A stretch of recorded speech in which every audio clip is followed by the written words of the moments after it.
Ça y est, 2026 est arrivé. Et peut-être que cette année, c'est la tienne. Celle où tu te dis, OK, il est temps de passer à l'action, d'investir sérieusement, de faire grossir mon patrimoine. Mais voilà, tu veux investir, sauf que tu n'as pas encore assez d'épargne, tu n'es peut-être pas régulier ou tu ne sais pas par quoi commencer. La vérité, c'est qu'avant d'investir intelligemment, il faut savoir gérer son argent intelligemment.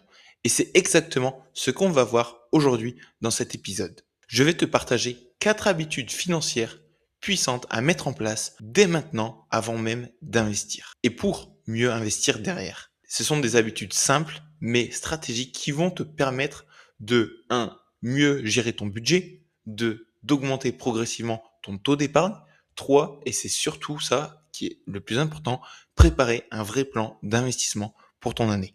Et à la fin, je te donnerai un outil gratuit qui est exclusif, que j'utilise personnellement et que mes élèves utilisent pour suivre tout ça. Première habitude financière, créer ton épargne de précaution.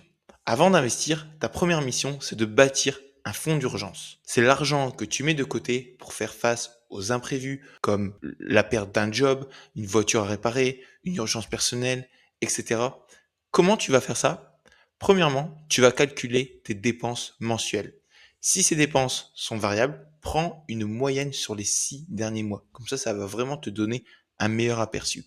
Et ensuite, ce que tu vas faire, c'est de multiplier ces dépenses mensuelles par le nombre de mois d'épargne que tu veux mettre de côté. Ça peut être 4 à 8 mois d'épargne de côté, voire peut-être 12. Moi, personnellement, je préconise d'avoir au minimum 4 à 6 mois de dépenses de vie en argent en termes d'épargne de côté.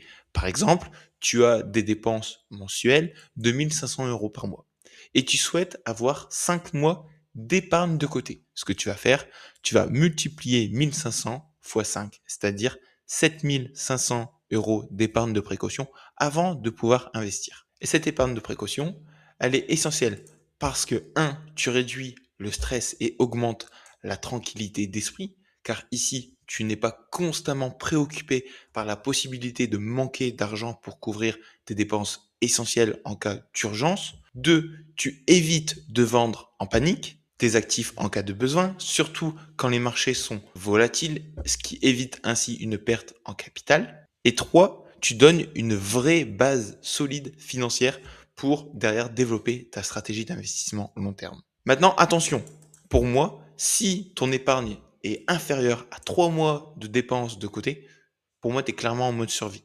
Personnellement, je me sens beaucoup mieux avec 6 mois de dépenses de côté. C'est pour ça que j'ai entre toujours autour de 7 à 8 000 euros d'épargne de côté. C'est moi personnellement. Après toi, ça va dépendre de ta situation, de ton aversion au risque. Mais en tout cas, c'est vraiment à partir du moment où tu auras créé ce fonds d'urgence, ce fonds de précaution, que tu pourras investir beaucoup plus sereinement. Pas avant. Même si, sans avoir ton épargne de précaution, tu peux commencer à investir.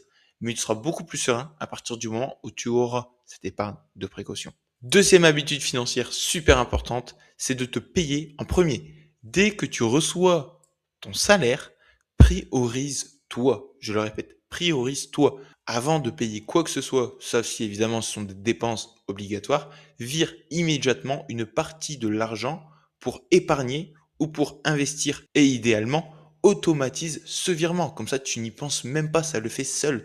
C'est un acte puissant parce que 1, tu définis l'épargne comme une priorité et pas comme un reste. 2, tu évites les dépenses intempestives qui vident, mine de rien, ton porte-monnaie. Et 3, tu assures la régularité qui est, on va dire, une clé pour bâtir ton patrimoine durable. Donc si tu es sur YouTube, tu peux voir le graphique. Donc tu reçois ton salaire, tu te payes en premier, soit en épargne de précaution, soit en épargne d'investissement. Et ensuite, tu utilises le restant pour des dépenses discrétionnaires, comme des achats considérés comme non essentiels. C'est un geste simple, mais qui ancre la discipline financière dans ta vie. Et le fait de te payer en premier fait que tu penses d'abord à toi, c'est une priorité personnelle, et tu penses à ton futur toi. Et c'est super important. Habitude numéro 3, cherche à optimiser ton épargne. Il faut savoir qu'en France, le taux d'épargne moyen des Français a atteint un record. Il est de 18,7% au deuxième trimestre 2025. C'est vraiment élevé, même si je le sais, évidemment, il y a beaucoup de disparités entre les Français. Mais du coup, ce qu'on peut mettre en place, c'est que si toi tu es en dessous de ce niveau, Cela peut être un bel objectif de l'atteindre, voire même de le dépasser. Et si tu es déjà au-dessus de ce niveau, alors ça peut être intéressant de chercher à optimiser quelques dépenses pour quand même augmenter le montant que tu pourrais derrière investir. J'ai notamment une stratégie simple pour pouvoir optimiser ton épargne progressivement. Premièrement, tu calcules ton taux d'épargne actuel. Comment tu le calcules? Ton taux d'épargne, ça va être l'épargne mensuelle que tu mets de côté, divisé par ton revenu mensuel, que tu multiplies par 100. Et là, tu auras ton taux d'épargne mensuel. Combien, en termes de pourcentage, tu arrives à mettre d'épargne de côté par rapport aux revenus que tu reçois tous les mois. Et ensuite, ta mission dans cette stratégie, c'est que potentiellement tous les 3 mois, tous les trimestres, tu vas chercher à augmenter de plus 10% ton taux d'épargne. Je ne dis pas plus 10% de toute ton épargne, mais de ton taux d'épargne. Maintenant, cette évolution, elle ne doit pas se faire du jour au lendemain. Il faut qu'elle soit progressive, étape par étape, ce qui sera le plus facile et le plus euh, optimal et réaliste à mettre en place. Il faut que tu le fasses de manière également automatisée, c'est-à-dire que chaque début de mois, tu vas faire ton virement en question. Donc, c'est justement le critère numéro 2, l'habitude numéro 2 de te payer en premier. Et comme je te l'ai dit, c'est pas 10% de ton revenu, c'est bien 10% de ton épargne à chaque fois. On va prendre un exemple. Supposons que tu aies 2000 euros, donc un revenu de 2000 euros par mois, et que tu arrives à épargner à l'heure d'aujourd'hui 10%, soit 200 euros par mois. Avec cette stratégie, c'est-à-dire que tous les 3 mois, ton épargne, elle va augmenter de plus 10%. Au bout des 3 mois, tu vas passer à plus 10% de ces 10%. Donc, tu vas passer à 11%, ce qui fait 220 euros. Ensuite, au bout de 6 mois en partant de zéro, tu vas passer à 12,1%. En fait, ce qu'il faut que tu fasses, c'est de faire fois 1,1 tous les 3 mois. Tu vas passer à 200 euros, puis 220, puis 242, puis 266, etc., etc. Et en partant d'un taux d'épargne de 10%, au bout de 1 an, tu arriveras autour de 14,6% d'épargne de côté, en termes de taux d'épargne. Au bout de 2 ans, à 21%. Au bout de 3 ans, 31%. Après, je te dis pas que ça peut être exponentiel parce qu'à un moment donné, tu vas arriver à un plafond, mais ça te permet de mettre en place cette stratégie. Après, ce que tu peux faire, c'est que tu as deux autres leviers. Soit tu te dis, bah écoute, Emilien, ça me paraît compliqué à l'heure actuelle. Ce que je vais faire, c'est que je vais augmenter ma durée de changement de stratégie. C'est-à-dire qu'au lieu de le faire tous les trimestres, tu vas le faire tous les semestres. Donc tous les 6 mois, tu vas augmenter de plus 10%. Ou si tu penses que 10% c'est trop, tu vas te dire, OK, tous les trimestres, j'augmente de 5%.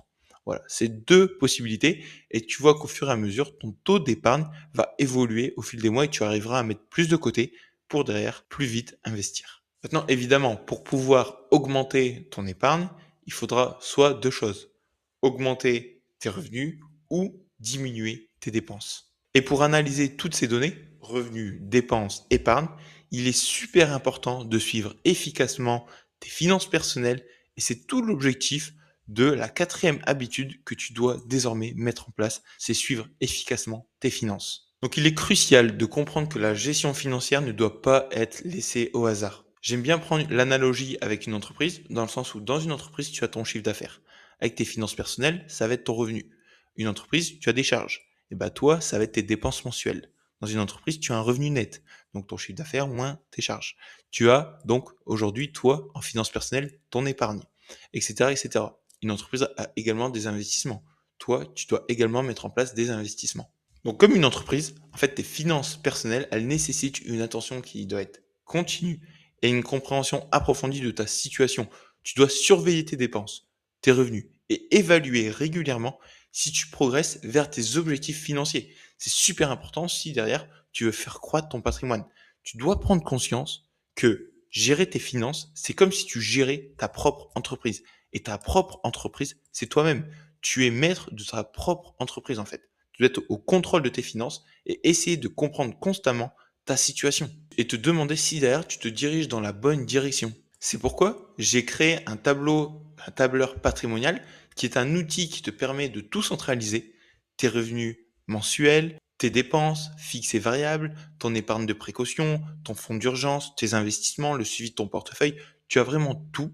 Comme tu peux le voir cité sur YouTube, tu vois un résumé avec le tableau de bord et derrière toute la partie à remplir avec pour suivre vraiment l'ensemble tu auras des graphiques, tu auras des camemberts, etc., etc., pour tout suivre ton patrimoine et afin de le visualiser de la meilleure des manières possibles. C'est un outil que j'ai développé il y a 4 ans et que je suis constamment, toutes les semaines, tous les mois, mes finances. Ça t'aide à rester maître justement de ta situation et à ajuster si besoin et à prendre les meilleures décisions éclairées pour mieux gérer tes finances et derrière, évidemment, investir. Alors normalement, ce tableur est réservé aux membres de mon accompagnement.